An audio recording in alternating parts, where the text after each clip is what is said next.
First, a quick note about our Patreon perks. If you want us to see and reply to your questions, if you want to watch our videos before others, if you want to watch our videos without ads, or if you want to read scripts of our videos in advance, just support us on Patreon. The link is below this video in the description.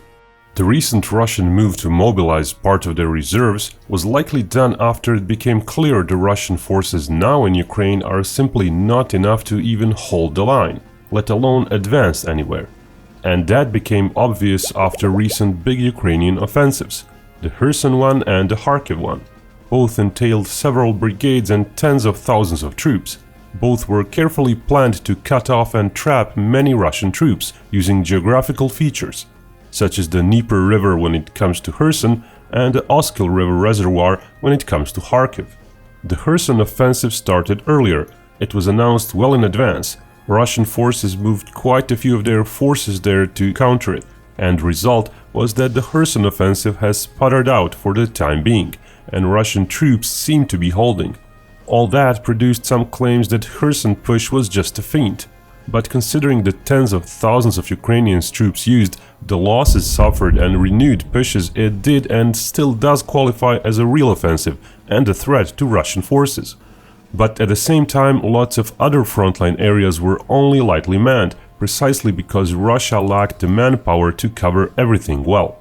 So when Ukrainian forces attacked near Kharkiv as well, the Russian defensive line literally fell apart. Rear areas were basically empty.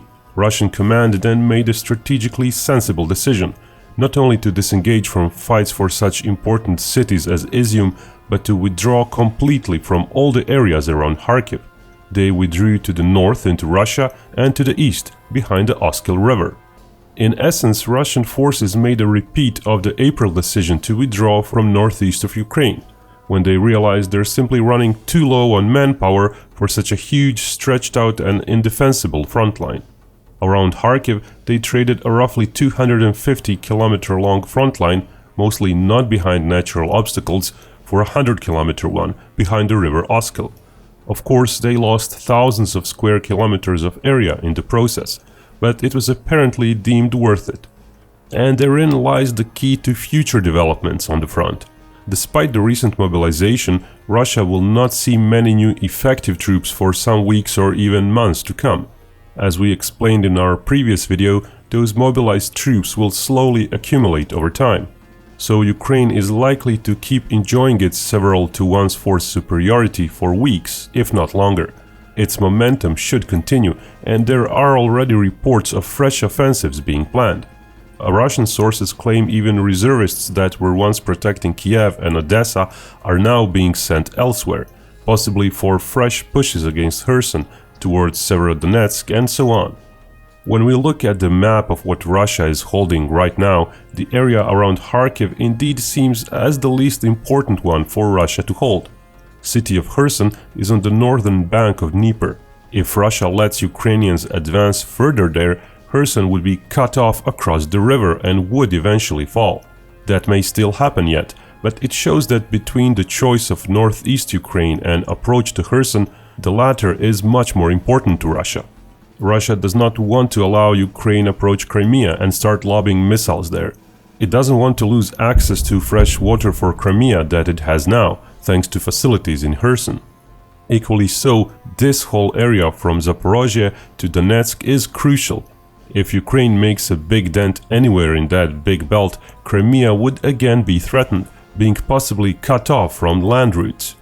Areas held by proclaimed republics of Donetsk and Luhansk are officially the reason of the whole Russian operation, so those would likely be strongly defended, especially considering the Donetsk front line is so well entrenched from both sides since 2014 that all these 7 months of war saw very little movement there.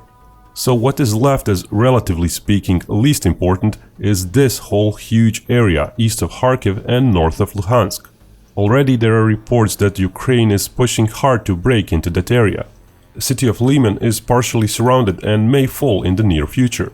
At parts of the front around Lyman, Ukraine has already crossed the Seversky Donets River, so one big natural obstacle less for Russia to hide behind.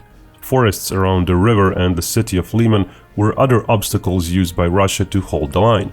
But if and when Ukraine pushes north just a little bit more, it will be clear of all those obstacles, and there will be basically just farmland with small villages ahead of their forces.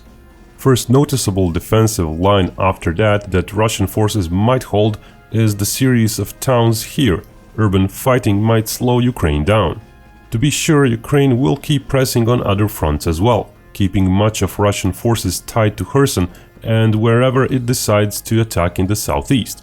Who knows, maybe the Kherson front will collapse and Russian forces may be forced to withdraw all the way behind River Dnieper, which is very wide and hard to attack over. But at the same time, if Russian mobilization effort is slow and or ineffective, the northern front may see even further withdrawals of Russian forces, possibly even to this line along the river Aidar and various urban areas alongside it. Heck, if things go that far, Russia might even feel that letting even the remainder of the territory north of river Severodonetsk is worth losing more than having Crimea cut off. Indeed, falling back north and east into Russia would mean Ukraine would be in a giant pincer there and would have to waste a lot of troops just defending the whole area all around. Ukraine might eventually not even push all the way to Russian borders for that very same reason. Another thing that's already happening and may continue is Russian strikes against infrastructure that aids the Ukrainian cause, mainly power plants, transformers and electrical substations. Such a network is vast and to keep it down may require many missiles expended. But if Russia tries and manages to keep most of it down, it would likely have a non-negligible effect on indirect support of Ukrainian military.